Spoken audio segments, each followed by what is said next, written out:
Hello everyone. तो आज का वीडियो वही है, पीछे जो एक्सरसाइज चल रही है हमने ये एक्सरसाइज 8वीं क्लास की है। तो 10 तक क्वेश्चन आपको समझाए हैं, 11 से 12 ये आगे समझा रही हूँ।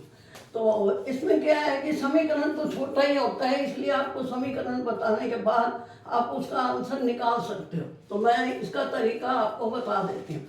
ये question number 11, the sum of 2 digit दिया हुआ है हमें, और हमने जो है यूनिट डिजिट मान लिया है। अब दो डिजिट है तो सम है 12, तो 12 में से x घटा किया तो दूसरा आ गया।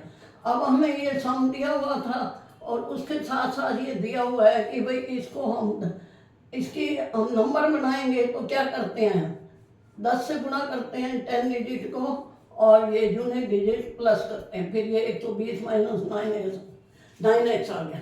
उसके बाद जब हम डिजिट रिवर्स करेंगे तब ये बनेगा, तब हम इसको 10 से गुणा करेंगे और ये जमा करेंगे तब ये आएगा। तो क्वेश्चन के अनुसार ये जो है ये दोनों बराबर हो जाते हैं, जो पहले वाला और दूसरा नंबर बराबर करने से ये हमारे पास समीकरण बन जाता है। उसको हल किया तो ये आंसर 9 आता है, x बराबर 9।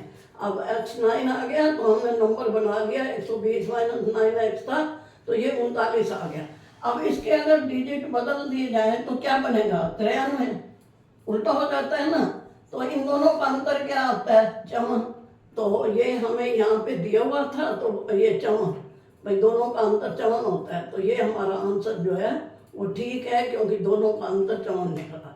अब दूसरा है, उसमें भी यही है, उसमें जो है डिजिट दिए हुए हैं, यूनिट डिजिट हमने x माना है और 10 डिजिट जो है 3x क्वेश्चन में दिया हुआ है तिगुना। तो अब नंबर ये बन गया 31x। अब नंबर आप बना सकते हो, 10 डिजिट को 10 से गुणा करके यूनिट जमा। अब रिवर्स किया जब डिजिट तो तब ये बना।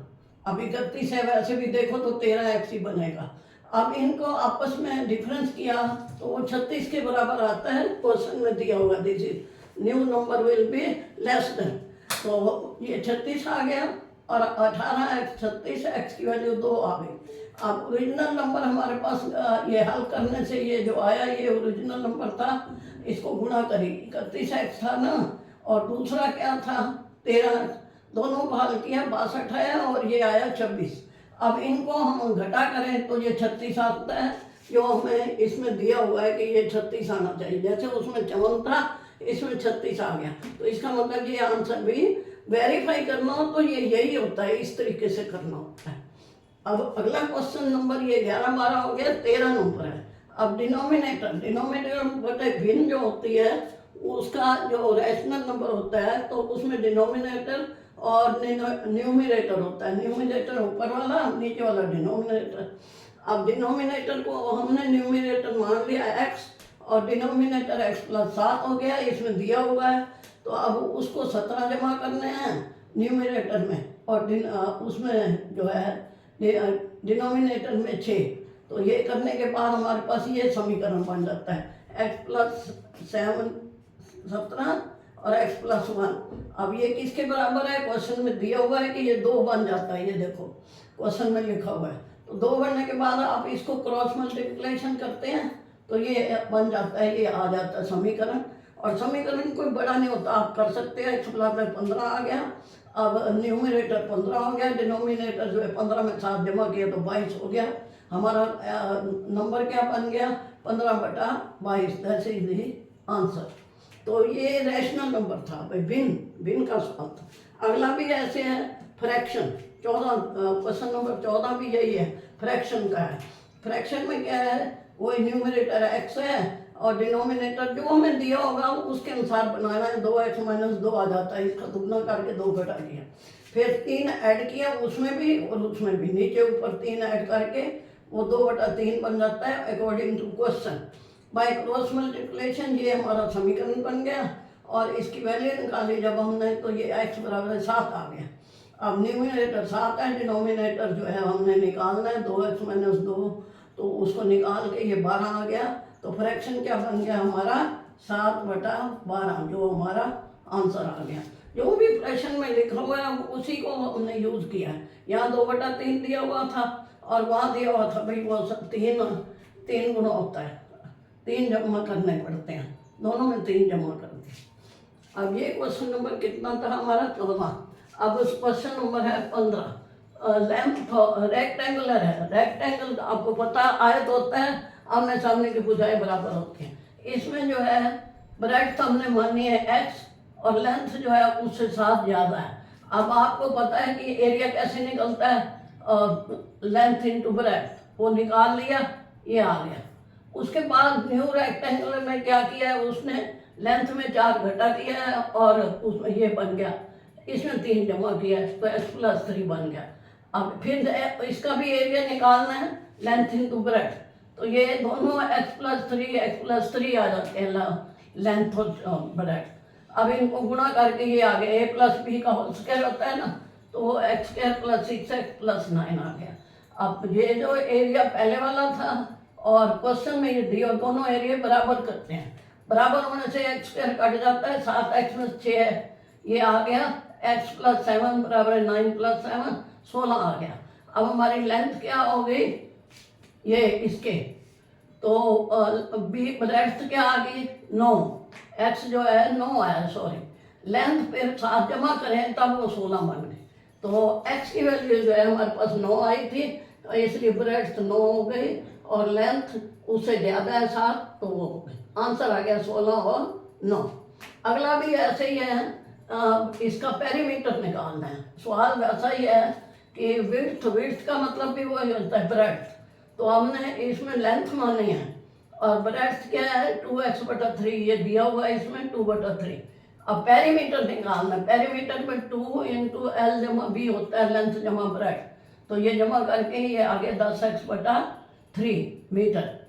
अब इसको किसके बराबर लिखना है, ये 180 हमें दिया हुआ है क्वेश्चन में, तो ये 180 के बराबर हो गया।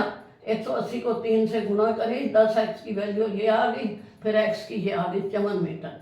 अब हमारे पास लेंथ 54 मीटर आ गई और ब्रेड्थ क्या है वो निकाल ली 36 मीटर, तो ये हमारा, इनको हम ये 54 36 आ गया। अगर हम इससे निकालें तो देखो 54 और 36 90 होता है, 2 से गुणा करें तो 180 आ जाएगा। अगर आपको कहीं वेरीफाई करो तो आप ये कर सकते हैं। Question number 17, altitude of A triangle. अब हमें ऑल्टीट्यूड दिया हुआ है, अब हमारे पास जो है एरिया होता है ना उसका, इस ट्रायंगल का 1/2 गुणा b इंटू ऑल्टीट्यूड, b का मतलब, अब बेस, b का मतलब बेस। अब हमने यहाँ side of A triangle, corresponding side का मतलब होता है बेस, तो बेस x लिया है, ऑल्टीट्यूड 5x/3 ये दिया हुआ है, एरिया जो इसको निकाल लिया ये आ गया। अब जो दूसरा नया होगा ऑल्टीट्यूड, उसमें क्या करना है, हमने 4 जमा करना है और बेस में 2 घटा करना है, ये हमने कर दिया यहाँ पे, ये क्वेश्चन में दिया हुआ है। फिर इसका एरिया हमने निकाला, ये हल करके हल करना पड़ेगा समीकरण, और उसके बाद ये आ गया। अब हमारे पास जो बेस 12 आ गया, x की वैल्यू आ गई हमारे पास ये हल करने से 12 और ऑल्टीट्यूड आ गया 20, तो ये हमारा दोनों आंसर हो गए। तो आपको समीकरण हल करने में कोई मुश्किल नहीं है, 5x से 5x कट जाता है, ये 2x - 24/2 x = 12 आ गया, और यहाँ पे ये लघुत्तम ले 6 आ गया। तो इस तरह ये जो है आप समीकरण को हल कर सकते हो। 8वीं क्लास में तो 6वीं 7वीं में भी समीकरण होता है। अब अगला सवाल है, सवाल नंबर जो है 18 में क्या है कि 2 एंगल दिए हुए हैं हमें, ट्रायंगल के 3 एंगल होते हैं, तो 2 एंगल जो है वो दिए हुए हैं 4x और 5x, 4 और 5 की रेशो में है ना, ये दिए हुआ है 4:5, तो 4x और 5x ले लिया।